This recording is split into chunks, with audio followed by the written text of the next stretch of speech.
So, welcome again, everyone. I'm Brian Tokar. I've been involved with the Institute for Social Ecology for almost 40 years of its almost 45-year existence.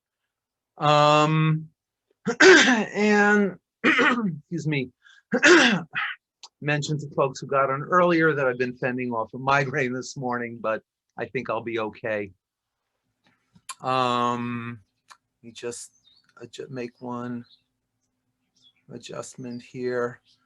So this morning will be just a little bit more about my background. I also teach in the environmental program at the University of Vermont, and I've written and edited a number of books on topics related to social ecology. My first book on climate justice is this one, published by our social ecology friends in Norway, Toward Climate Justice. This is the revised edition from 2014. And what we'll be talking about this morning is this book that just came out last year, Climate Justice and Community Renewal, which is an edited collection that I worked on with my colleague Tamra Gilbertson, whose work folks might be familiar with. Tamra's been one of the leading critics of carbon trading and carbon markets for easily the last 15 years. She was finishing her PhD at the University of Tennessee while she was working with me on the book, and is currently on the research staff of the Indigenous Environmental Network, which of course, is an organization that's played a pioneering role, a leading role. That pioneering is a terrible word. Has played a leading role in the entire evolution of the outlook of climate justice, really going back to some of the very earliest conversations in the environmental justice movement about its connections to the climate crisis during the early 2000s. A little bit about, well, first let me just overview what we'll be doing this morning. I'll be speaking and showing some slides for about 40-45 minutes. Mostly I'll show you a lot of photos and tell you some of the stories of the people who came together from really all around the world, from 5 different continents, to contribute to this collection. And then we'll have some time for general questions, and we'll spend maybe the last a good part of the second hour in breakout groups. And I have a general question that I'll propose for folks to discuss, but certainly any questions or issues that come out of the conversation are open for discussion. And then we'll come back and talk about a few of those toward the end. I want to say, before I start the slides, I want to say a little bit about what motivated this book project and some of what came out of it. It was clear to me, having been involved in work around climate justice since the mid-2000s, around 2006, 2007, was working with folks in an organization that used to be here in Vermont, now in the Buffalo area, the Global Justice Ecology Project, that was very connected to some of the circles of people around the world who were raising the demand for climate justice early on. Folks from the environmental justice movement, mostly here in North America, but most notably people from Indigenous and other land-based peoples movements around the world who have really been in the forefront of climate justice from the beginning, and also surviving elements of the late 90s, early 2000s era global justice movement that really have been in the forefront of articulating the explicitly anti-capitalist dimensions of climate justice, which is also embraced by people in all the other contributing tendencies. But it was clear to me a number of years ago that there wasn't a lot of material out there that really offered the experiences of those people around the world who have been in the forefront of climate justice in a comprehensive form. There are a number of policy-oriented books on climate justice. There have been, over the last decade, an increasing number of journalistic accounts. And then there were a number of academic books that were basically people who had done field work in various parts of the world where people were doing work that could loosely be identified with climate justice. But there was not a resource out there that really brought together the voices of the people who were actually shaping the climate justice movement. So I was having some conversations with an editor at Routledge in the UK, which is a leading academic press, but of all the major academic press is really the one I think that's been the most consistently open to radical perspectives from the left. And they were very interested, and I got Tamra involved and started making connections and put this collection together.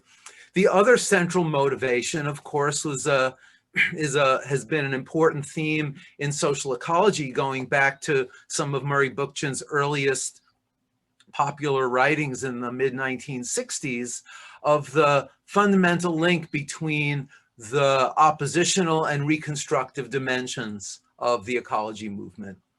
Many of the movements I've been involved with over the years, going back to the movement against nuclear power in the 1970s, demonstrated those fundamental links between the oppositional and alternative building or reconstructive elements.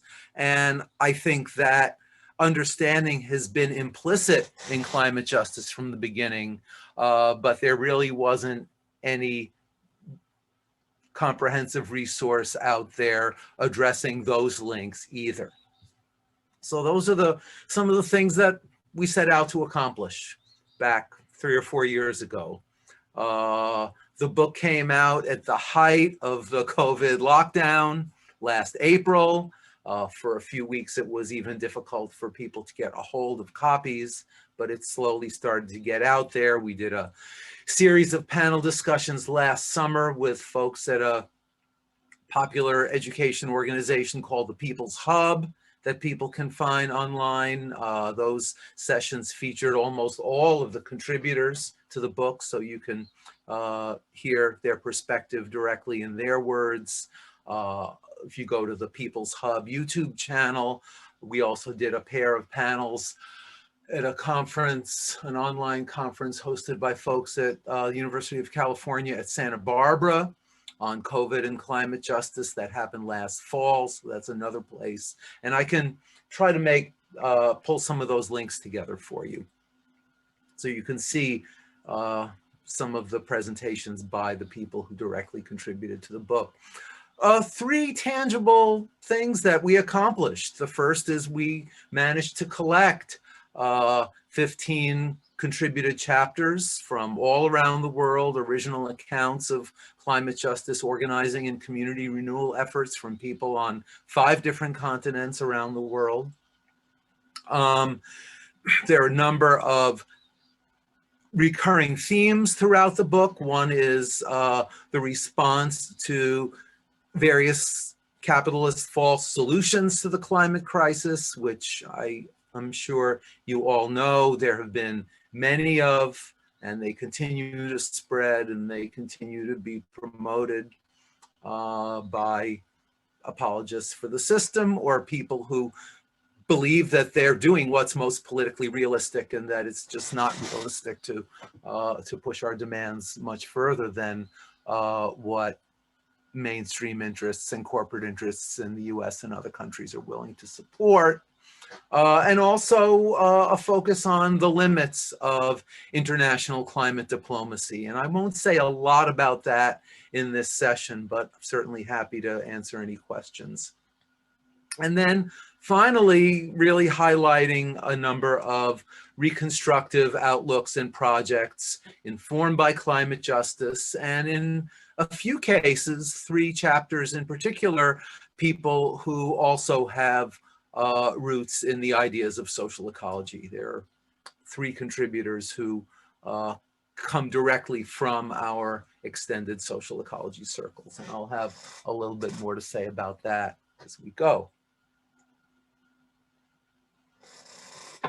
So I'm going to start sharing slides, and the first few are a number of charts that go into some detail on some of the underlying analysis. I will make those charts available. I actually already sent them to Blair as a PDF to share with folks in the program. But most of the slides are just photos that I'll be talking about. I think there are 9 out of something like 30 slides that are in the PDF that have text and charts that you might want to give a closer look to. So I am going to start sharing.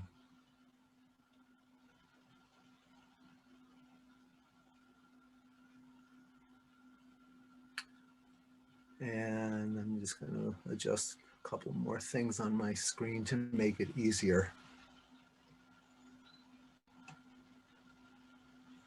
Okay, so again, you've already seen the cover of the book, and I'll have a little bit more to say in a while about the image on the cover, but won't do that right now. It's published by Routledge, which again is a big academic press. The book is a little pricey. They're selling it for $45, but they do post fairly regularly.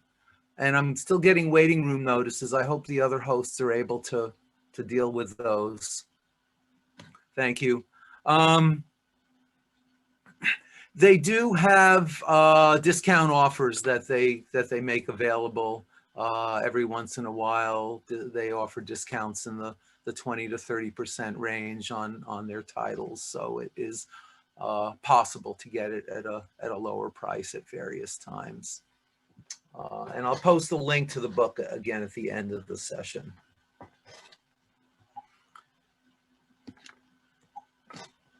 So,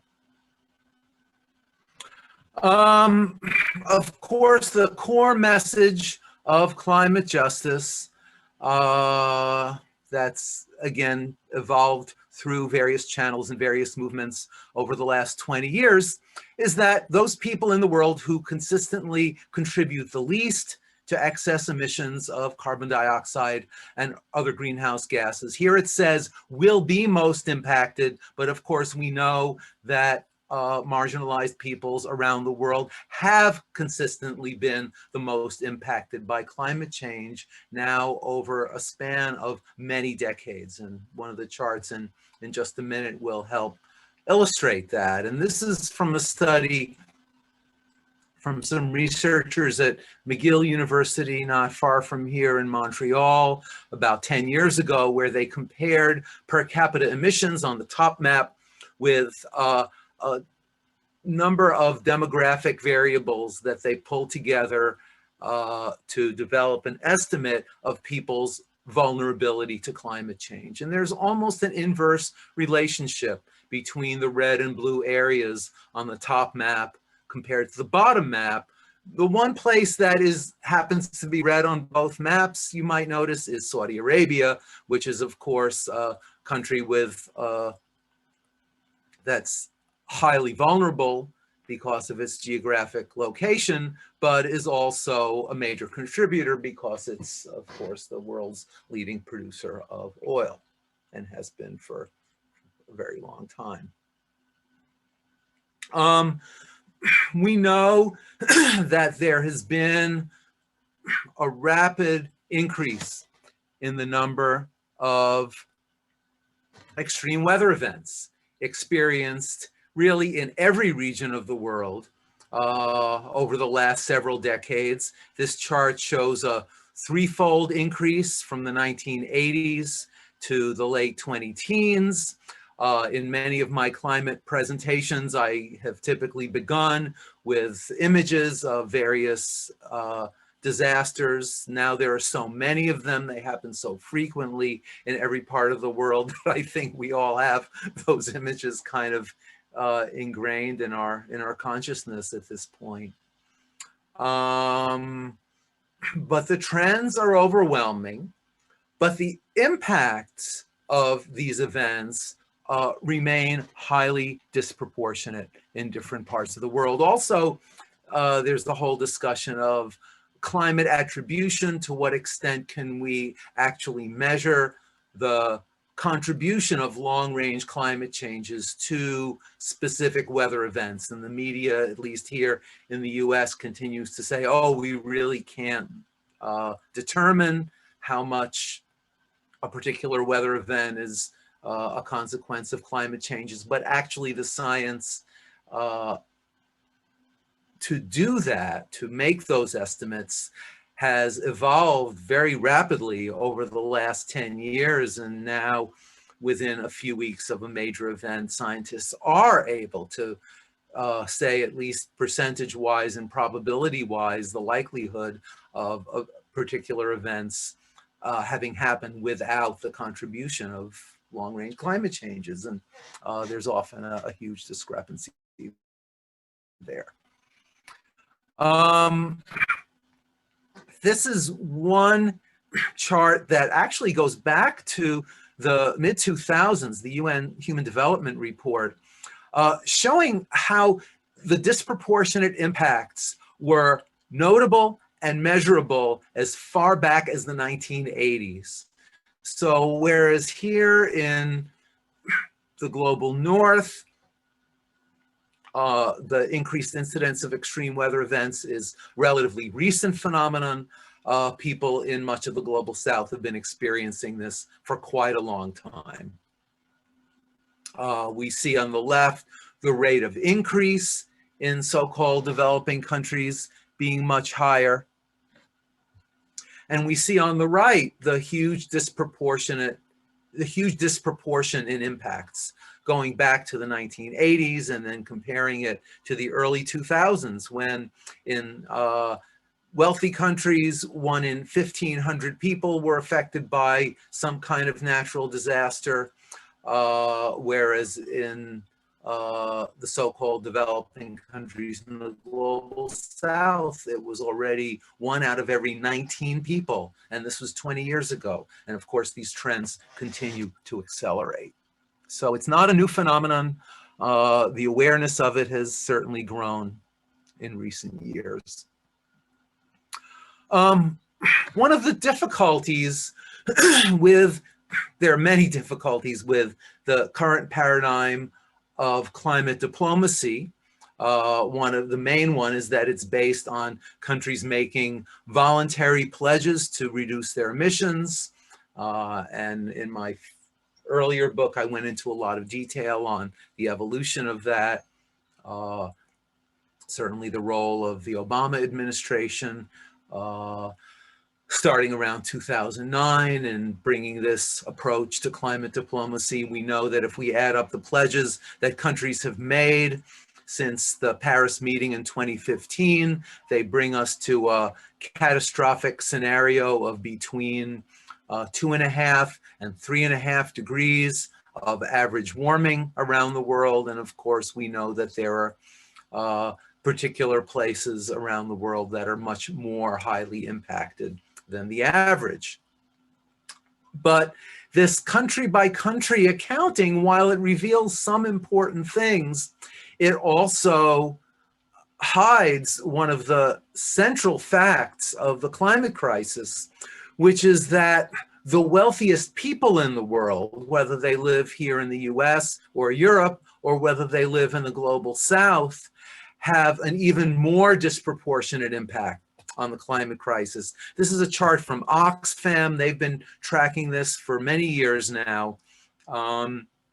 This is their most recent study of this. The data only goes up to 2015 because the data, of course, takes time to become available. But this came out just last year or the year before, showing that the wealthiest 1% in the world are responsible for 15% of cumulative emissions. The richest 10% is the combination of the black and gray bars. More than half of total emissions can be traced to the wealthiest 10% of people in the world. And this is something that I highlight in my introduction to the book. There's another study, a research agenda that began around 2013, 2014, trying to identify, and again, these charts will be available for you to take a closer look, to look at the particular institutions responsible for excess emissions. And if we narrow the field to industrial sources of emissions, which is about 1/5 of the total, these researchers have found that 100 specific entities, some of which are privately owned corporations and publicly traded corporations, some of which are state-owned entities like the Saudi oil company or the Chinese and Russian major oil companies. 100 entities are responsible for more than half of total global industrial greenhouse gas emissions, going all the way back to the Industrial Revolution. And 71% of the emissions since 1988. 1988 is important because that's actually the historical halfway point in the accumulation of excess carbon dioxide in the atmosphere. So we can point to specific institutions as being responsible for an overwhelming share of emissions. And that presents some problems, which folks in organizations like Eco-Equity in the Bay Area have been trying to address in the international climate arena, but has been very difficult because the UN, of course, is organized by nation states, and those are the entities that are at the table negotiating and trying to come to terms with their disproportionate responsibilities. We also have the problem of emissions related to trade, where some countries are emitting less because we're importing more goods from other parts of the world and vice versa. So that's some of the research that I did from my introduction to the book. Let's start looking at some of the specific case studies that are highlighted by the various contributors to the book. One of the early chapters is by my friend here in Vermont and colleague Alexis Latham, who's a longtime activist and a brilliant poet who spent a lot of time working with the Innu people in Eastern Canada, fighting dams that are being built on their traditional lands, to a large extent to produce electricity that is then sold here in the United States as renewable energy. So getting right into the false solutions discourse, mega hydropower as renewable energy is a huge problem for Indigenous people in many parts of the world. And this is a before and after image from a place called Muskrat Falls, which is the story that Alexis's chapter focuses on the most. She's spent a fair amount of time there, worked very closely with the Indigenous activists on the ground. Back in the early 90s here in Vermont and throughout the northeastern US, we fought utility contracts with Canadian state-owned utility called Hydro-Quebec when they were proposing a much bigger dam than anything that currently exists in North America right at the place where James Bay turns into Hudson Bay in far northern Quebec, and we were able to stop that project. But Hydro-Quebec and other Canadian companies have gone on to dam up a majority of the major river systems in the southern half of the province. And it's really the Indigenous peoples in that region. This is one activist family that Alexis has worked really closely with, that's been really working to sustain their traditional way of life despite these huge disruptions. And they continue to be involved in regional work to expose the myth of mega dams as renewable energy. Another place where Indigenous communities are really active around climate and energy issues is in South America. This is a march of Indigenous activists in Ecuador, which is not addressed in the book, but this is from a slideshow that Patrick Bond from South Africa, who is a contributor, presented at one of the events that I mentioned earlier, looking at some of the struggles in Ecuador. The book does have a couple of chapters from Brazil. This is a group called faze in the state of Espírito Santo in eastern Brazil, and Marcelo Calasanz, who's one of the founders of that group, has a chapter in the book talking about how people in his region have simultaneously been fighting the oil companies and also the timber industry, which has been cutting down native forests to build eucalyptus, to plant eucalyptus plantations, which are, of course, fast-growing trees native to Australia that the timber industry loves, but also the biofuel industry has been promoting growing of plantations of eucalyptus to replace native forests. And people in various parts of the world have been opposing those efforts. One of the schemes that's been brought to bear that's tried to engage some Indigenous activists in the whole process of carbon offsets is a UN program known as REDD, R-E-D-D. This is a protest against REDD, also in Brazil. REDD stands for Reducing Emissions from the Degradation and Destruction of Forests. And it's basically an offset scheme. Folks in California might be aware that the current carbon trading scheme in California relies heavily on offsets from Mexico and parts of South America. And whereas people in some Indigenous communities say that they've benefited from the funds made available through the REDD program, nominally to help preserve forests, it also comes with severe restrictions on the ability of people to sustain traditional uses of the land. So for the most part, Indigenous communities around the world and the Indigenous Environmental Network as an international organization have been in the forefront of opposition to the REDD program. Another place where forest-dwelling communities are incredibly well organized that's featured in the book is in India. And this is an image of a forest activists meeting in India.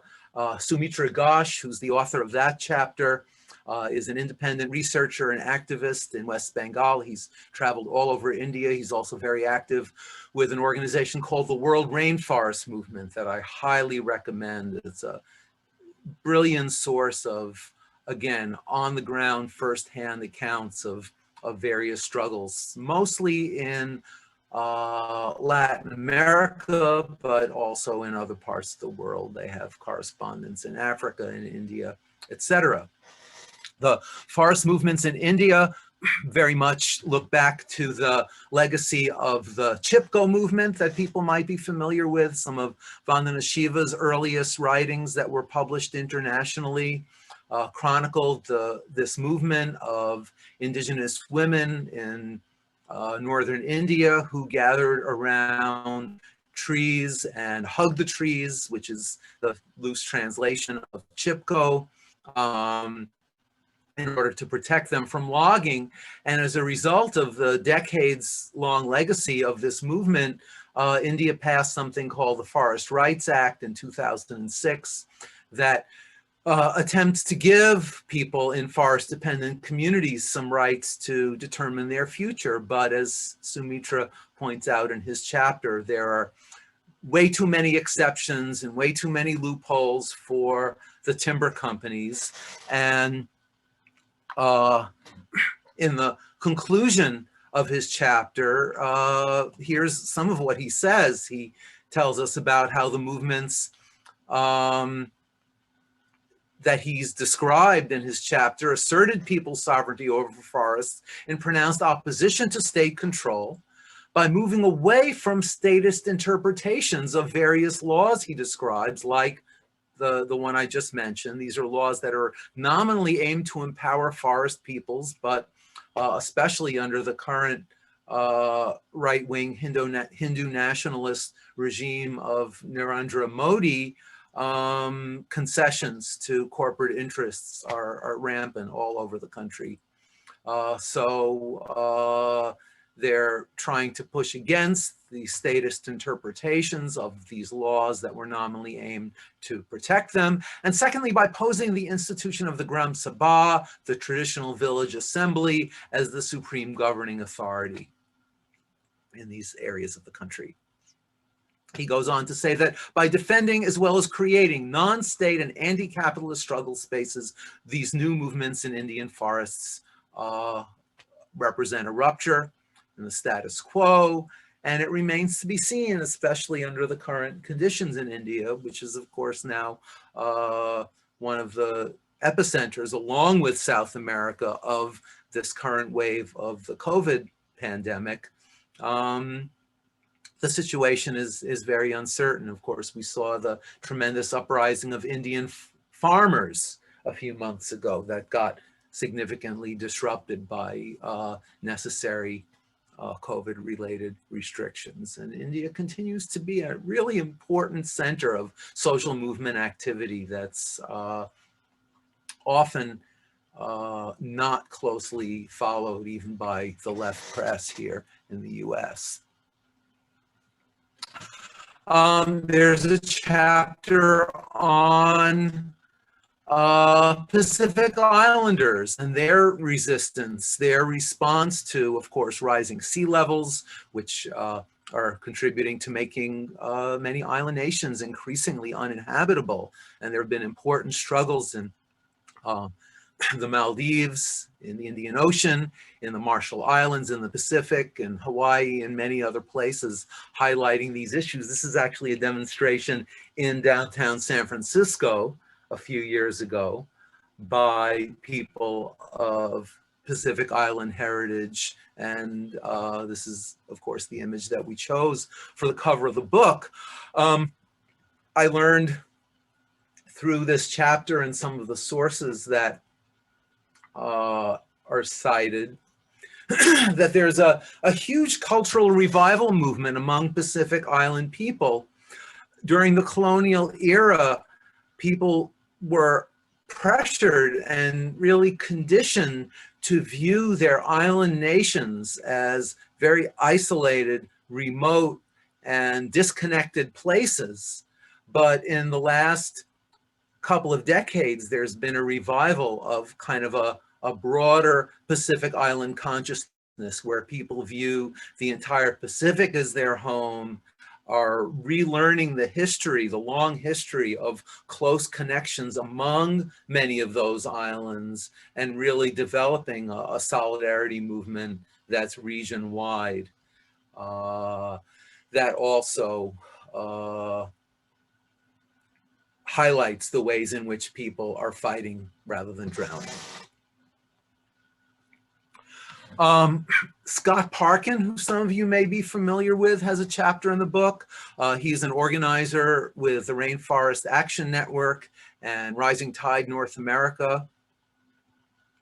And he highlights the evolution of direct action movements here in North America against increased fossil fuel extraction, really starting with the resistance of coal-dependent communities in Appalachia against the horrors of mountaintop removal coal mining, featuring this campaign of a decade ago, the tar sands blockade, where an alliance of direct action activists from around the country, students from Central Texas and local landowners in Texas and Oklahoma intervened to try to stop the construction of the southern leg of the Keystone XL pipeline. Of course, we've just learned in the last week that the 10-year effort to build the northern part of the Keystone, that of course would bring tar sands material containing a lot of oil, but also a lot of other contaminants from central Alberta across the Canadian-US border through the Midwest and down to Oklahoma. That whole project has now finally, after 10 years of struggle, been canceled. But the southern leg of the Keystone XL, which increases the oil transport capacity between eastern Oklahoma and the Gulf Coast, was pushed through under the Obama administration. These folks played a tremendous role in highlighting that issue and really bringing it to national consciousness, and in many ways set the stage for the current victory against the northern part of the Keystone XL. But this southern leg has been in operation now for many years. These are also the folks you may know who first coined the term blockadia, which was really popularized by Naomi Klein in her important book, This Changes Everything. The idea of there being kind of a unified geographic space that's dispersed around the world that emerges in settings where people come together to challenge the construction of fossil fuel infrastructure. And the tar sands blockade was really a key early example in this evolution of climate justice movements, of how significant an impact these efforts can have, even when their immediate issue, in this case, the Southern KXL, even when they're not able to win on their immediate issue. There's a terrific essay by David Graeber where he talks about that trend where people sometimes get despondent about losing a battle, but they set the stage for longer range accomplishments that people really can only begin to anticipate. Highly recommended essay. A more recent example that I imagine folks are aware of, the tremendous coming together of Indigenous communities and supporters in Standing Rock, North Dakota, back in 2016, the largest coming together of Indigenous nations in North America since the late 19th century, working to block the construction of the Dakota Access Pipeline, which is carrying not tar sands, but fracked oil from North Dakota down to southern refineries. Of course, the pipeline was canceled and then reinstated by the Trump administration. There's a renewed effort now considering the hazard to water supplies and other issues to shut down that pipeline. And more recently, I hope folks are aware of the tremendous mobilization happening right now in northern Minnesota to stop another tar sands pipeline, so-called Enbridge Line 3, that is cutting across native land and major bodies of water all across northern Minnesota. And there was a major direct action a little over a week ago, and more coming later in the summer. I hope folks are following that struggle closely. There's also been growing resistance to fossil fuel extraction in places like South Africa. Patrick Bond, who I mentioned earlier, South Africa-based scholar and activist, really one of the, if not the most prolific writer on climate justice over the last 20 years. I highly recommend Patrick's work. He co-wrote his chapter in the book with a colleague, Mythica Mwenda, who is the founder of the Pan-African Climate Justice Alliance that played an important role in some of the negotiations leading up to the Paris Agreement in 2015, many episodes, as well as Nemo Bassi, who also has an early chapter in the book. The two of them both played an important role in helping educate African delegates to the UN climate conferences and helping organize a number of walkouts on the meetings led by African delegates, where people saw that the compromises that were being pushed through by the US and other interests were really a mortal danger to their survival. The idea that, for example, 2 degrees of global warming is an acceptable scenario. One of the slogans was 2 degrees is a death sentence for us, speaking on behalf of people really all over the African continent. And both Nemo's and Mythica's chapters go into a lot of detail on that.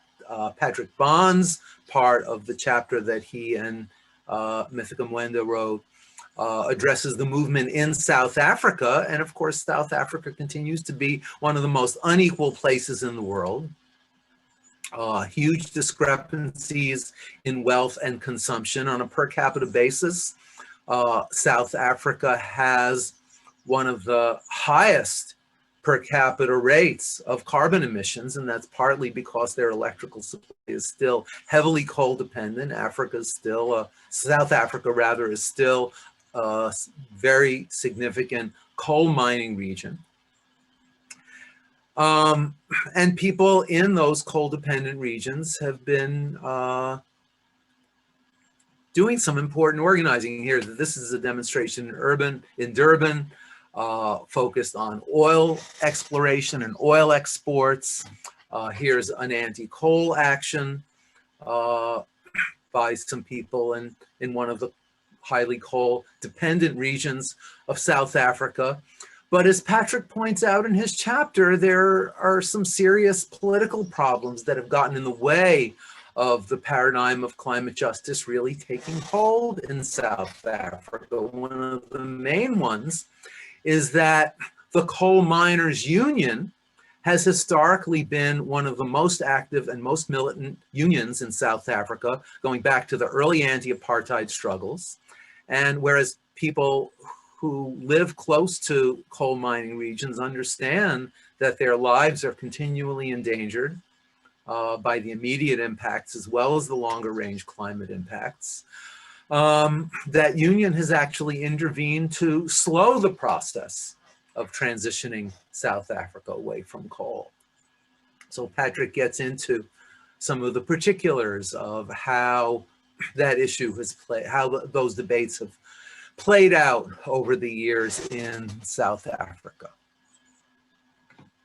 And that African chapter, that second African chapter, really wraps up the first half of the book that focuses primarily on struggles against extraction, struggles to protect water, direct action movements, addressing direct climate impacts, etc. And then the second half transitions into talking about various community renewal efforts around the world that are very much informed by and also intertwined with efforts to address the climate crisis. This slide is from Nelson Alvarez Febles, who was a graduate student with us here in social ecology back in the 1990s, worked closely with Grace Gershuni, who many of you know.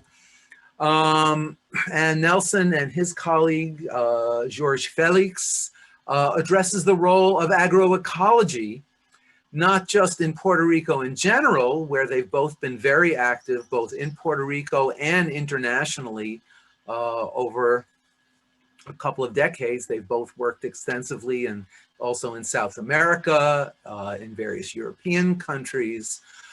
But their chapter focuses specifically on the response to Hurricane Maria, which of course devastated Puerto Rico, shut down almost its entire electrical system back in 2016. People might remember 2016 was a year of catastrophic hurricanes in the Caribbean. The biggest focus in the US press was, of course, its impact on major Gulf Coast cities like Houston, but the effects were far disproportionate in various Caribbean countries, including in Puerto Rico. And Nelson and George document in their chapter very systematically how those farms that have embraced agroecological methods, and of course, of traditional ecological knowledge from indigenous communities all over the world. And I'm getting an unstable internet warning, so I hope that's not going to be a problem. Synthesis of traditional ecological knowledge with the systematization that comes with the use of scientific methods, mainly developed in the North. So agroecology is a really important synthesis of Northern and Southern ecological outlooks that has spread around the world. And Nelson and George document how those farms in Puerto Rico that have adopted agroecological methods were very much in the forefront of the recovery from Hurricane Maria, that they were able to bounce back much faster than traditional, not traditional, but conventional industrial scale farms, and had volunteer brigades that helped distribute the food that they were growing to communities that were otherwise cut off from their important food supplies. Another important issue that communities are organized around is the protection of water. And I remember the thousands, Cochabamba, Bolivia, where there was a huge uprising that became internationally renowned against the privatization of water in that city under the auspices of a company owned by the San Francisco-based corporation Bechtel. And people organized and eventually drove Bechtel out of Cochabamba and reclaimed control over their water. Story is told in detail in Oscar Oliveira's book. He was one of the union leaders who played an important role in that struggle. His book, Water War, really describes that struggle in detail. His sister, Marcela Oliveira, has a chapter along with another colleague in the book where they talk about some of the continuing struggles around water in Bolivia. There have been some issues around the more locally based management of water that emerged from the so-called water wars. And people have moved to focus on these local community water catchment systems to basically capture and store and equitably distribute rainwater. And these are huge community projects in many outlying areas around Cochabamba and in other parts of Bolivia. Local school kids are involved, and they're really important community building efforts on many levels. And then on to Detroit. We heard a bit about Detroit last night. I hope most of you were able to be here for the presentation on Black and Indigenous resistance. We heard from Roberto Mendoza, who did some work in Detroit with Grace Lee and James Boggs, who were really two of the founders of the current renewal movement in Detroit, going back to the 1960s, right up until Grace Boggs passed away at the age, I think, of 101 just a couple of years ago. And one of her closest confidants, Shay Howell, has a chapter in the book where she talks about the community renewal efforts in Detroit, of course. And then we also heard from folks from the Black socialists in America who are currently involved in some really key local community organizing efforts in Detroit. Detroit is a city that, as many of you know, was almost completely dependent on the automobile industry. It really grew with the growth of automobile manufacture throughout the 20th century. In the late 20th century, when the big auto companies started to outsource their operations, became much more heavily automated, partly in response to the militancy of labor organizing throughout the 1960s and 70s.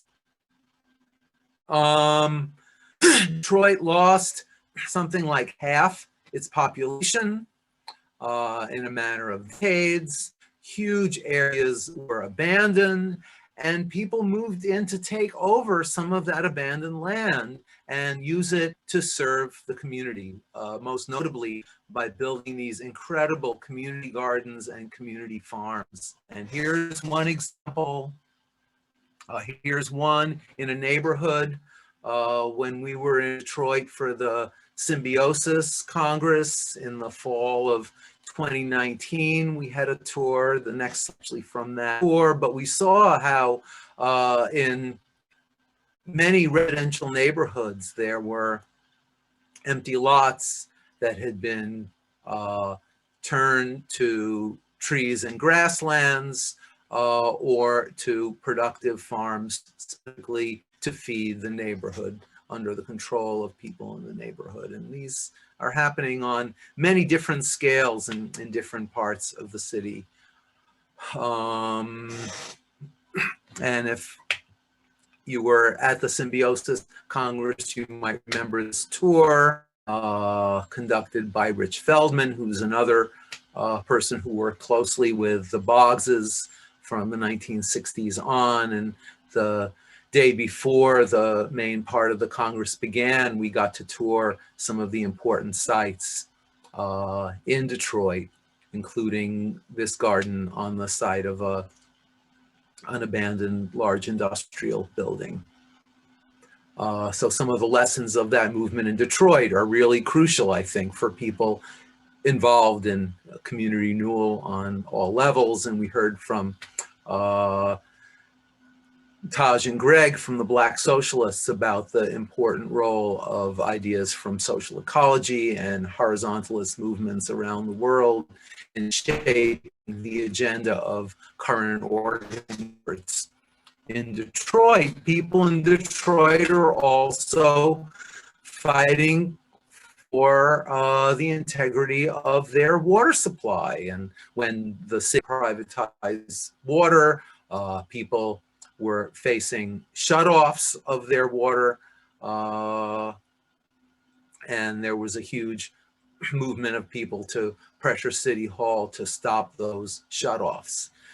That's also described in the chapter.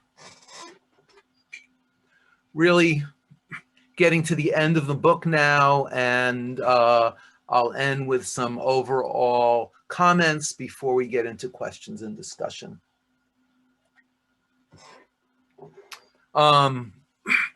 There's a pair of chapters, excuse me, going into detail on some of the ongoing debates about what a just transition away from fossil fuels might look like.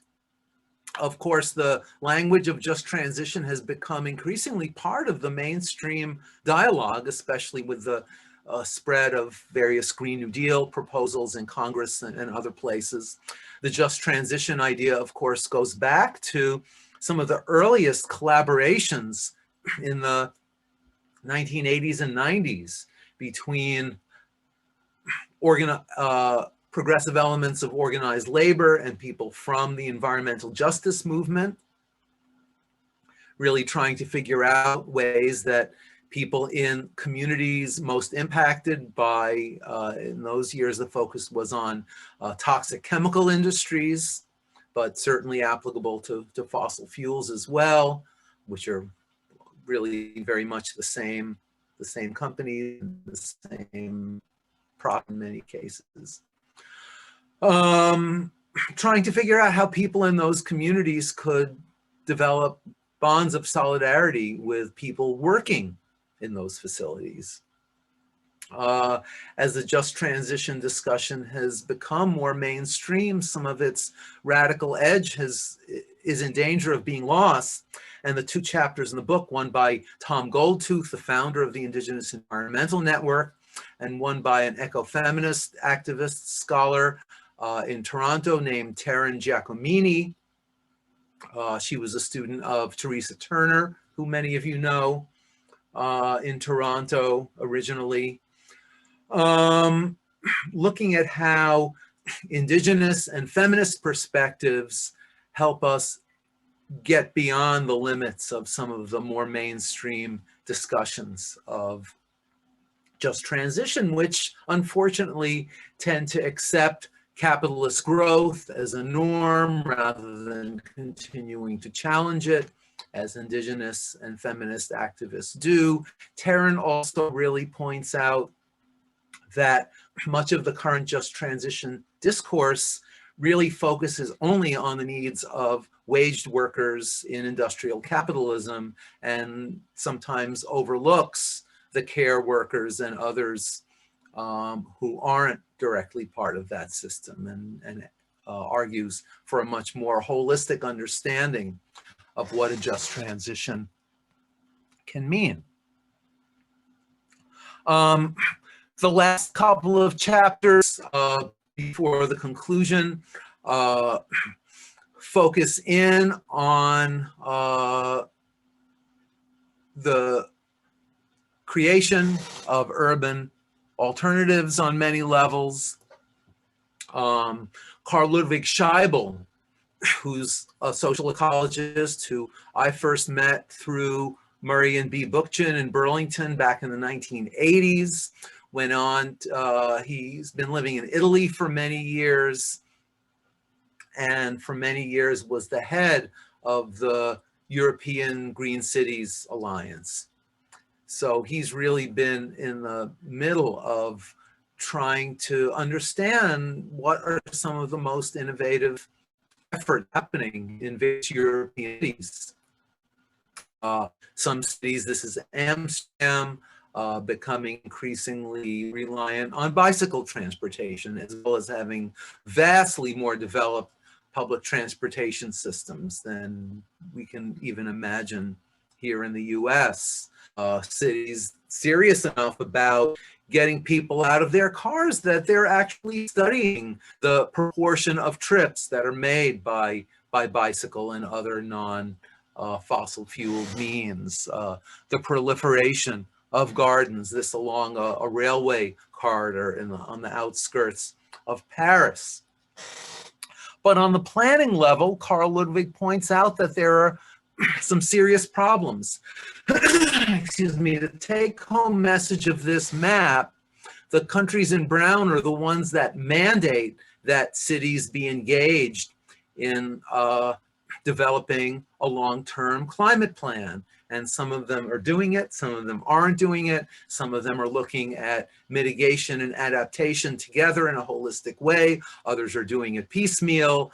The take-home message of this map, which is from one of the studies that Carl Ludwig cites in his chapter, is that even in the European context, the local responses to the climate crisis are very uneven.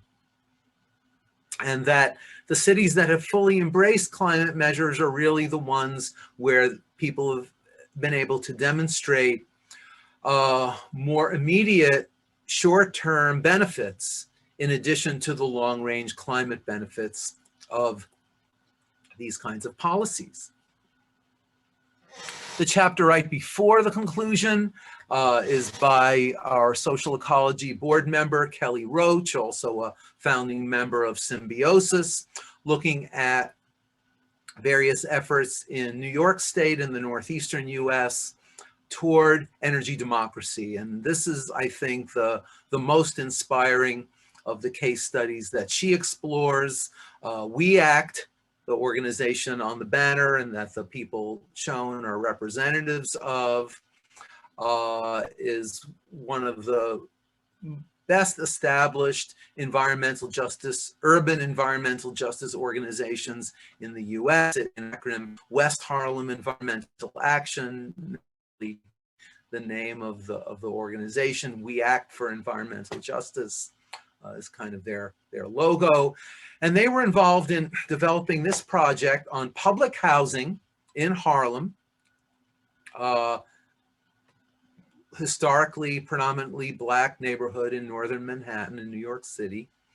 Public housing where people have some ability to control, who are not homeowners, but have some ability through the public housing system to have some control over the terms of their living conditions. And they were able to raise funds to develop solar photovoltaics on the rooftops of a number of major Harlem public housing projects. They also had a job training program where they train people in the neighborhood to be the primary installers of this project. And it's one of several examples Kelly raises in her chapter of how the idea of energy democracy, which is really an international effort to raise awareness about the importance of either keeping or moving where necessary the energy system more into the hands of the people. Public control of decentralized democratic public control of the energy system is really the core demand of the movement for energy democracy. And these folks and others that Kelly writes about are in the forefront of that. To conclude, I just want to do a quick rundown of some ideas that I've been developing over many years and writing about in various settings around the broader question of how those of us who are committed to municipally based organizing, to decentralized, directly democratic approaches to municipal organizing, can really meaningfully address broad global problems like the climate crisis. In our food and climate justice class through the ISE that just ended, I went into a lot of detail on the particulars of this chart. I'll just give you a very quick summary and so that we can move right into discussion. As I mentioned with Carl Ludwig's chapter, many cities have been in the forefront of developing their own climate policies at a much faster rate than what national governments are doing through the Paris Agreement and other international agreements. The emergence of the Fearless Cities movement that many of you are familiar with. It was founded by folks who ran for municipal office and succeeded in Barcelona, and they took it upon themselves to gather like-minded people from around the world, both internationally and also smaller gatherings in various more local settings, including one in Montreal and one in New York City in the period immediately before COVID. I mentioned the central importance of actions to halt new fossil fuel infrastructure around the world. There's also been a growing trend toward the remunicipalization of public services that had been privatized during the height of the neoliberal era, starting in the 1980s. An organization called the Transnational Institute put out a report a few years ago where they documented more than 800 cases of water utilities, energy utilities, especially in Germany, and others in countries really around the world, mostly in Europe, not surprisingly, but a few in the US and other places as well, where once privatized entities have been returned to the public sphere. And I already talked a little bit about the importance of demands for energy democracy. Initiatives at the local level have proven to be effective catalysts, pressuring larger institutions to implement changes that were initially seen as too unrealistic to meaningfully discuss.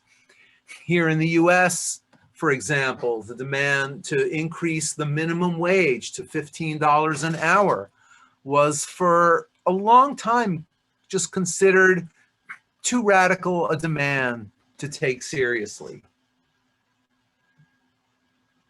I'm trying to admit Isa to the meeting, and for some reason I'm not able to do it. I hope somebody else who's co-hosting can fix that.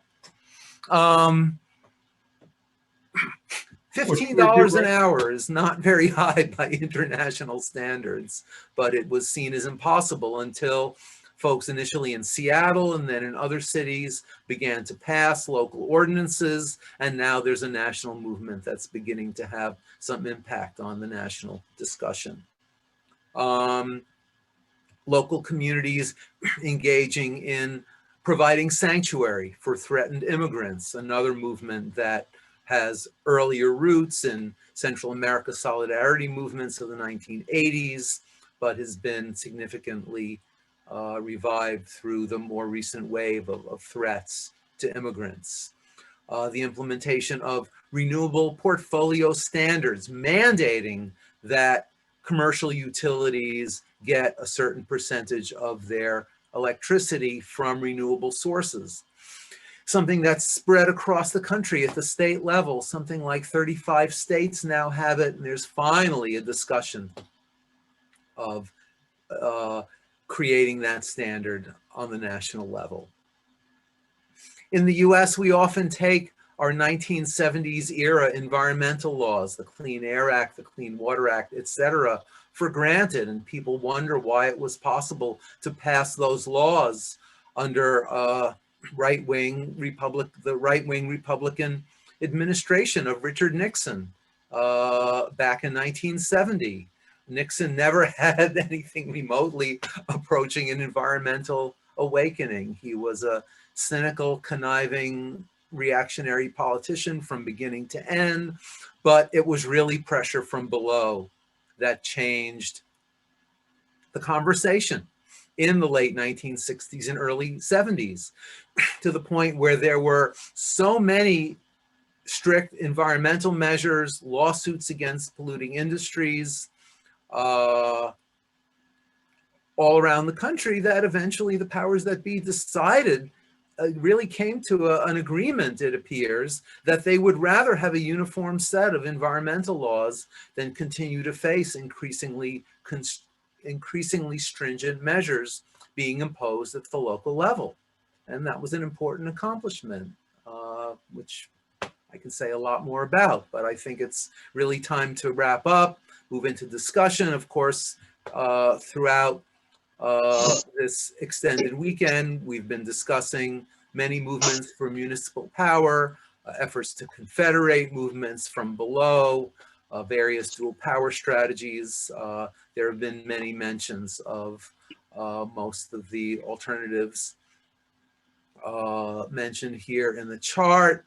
I'll mention Arturo Escobar's work. He edited a book. Why don't I stop sharing so I can show you the book, called, along with many others, called Pluriverse, the Post-Development Dictionary, which is a compilation of over 100 brief accounts of communally minded philosophies and movements really all around the world. What he describes as radiating outward of horizontalism in many, many forms, rather than trying to generalize or nationalize or globalize initiatives from below, to continue a process of radiating out movements with many centers and many complementary outlooks around the world toward the broader vision of really a global movement of movements. And now, since we're celebrating the 150th anniversary of the Paris Commune, which really put forward the demand to transform the world into a commune of communes, the movement of movements idea is one that traces its roots directly to that history, and one that very much continues to inform us